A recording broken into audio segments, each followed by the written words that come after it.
Thailand के एक चीनी कब्रिस्तान ने अपनी नौयत का एक मुनफरिद और दिलचस्प इक़दाम करते हुए मुर्दों के लिए खुसूसी फिल्म की नुमाइश का एहतमाम किया।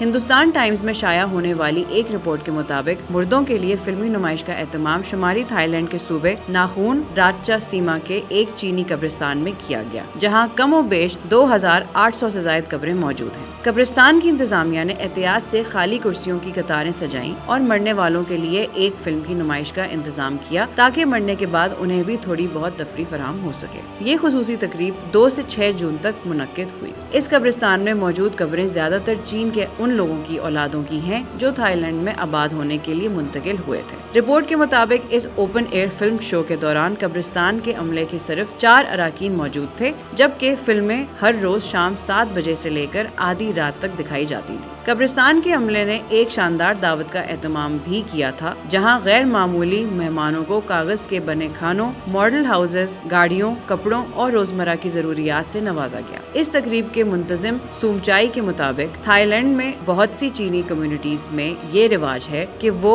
ड्रैगन बोट फेस्टिवल से पहले या बाद में या चिंग मिंग फेस्टिवल के बाद इंतकाल हो जाने वालों के लिए फिल्मों की नुमाइश का एहतमाम करते हैं। तकरीब के ठेकेदार ने एतराफ किया कि पहले तो वो कब्रिस्तान में फिल्म की नुमाइश के एहतमाम से खौफजदा थे, ताहम उन्होंने इस तजुर्बे को मुनफरिद और मुस्बत करार दिया।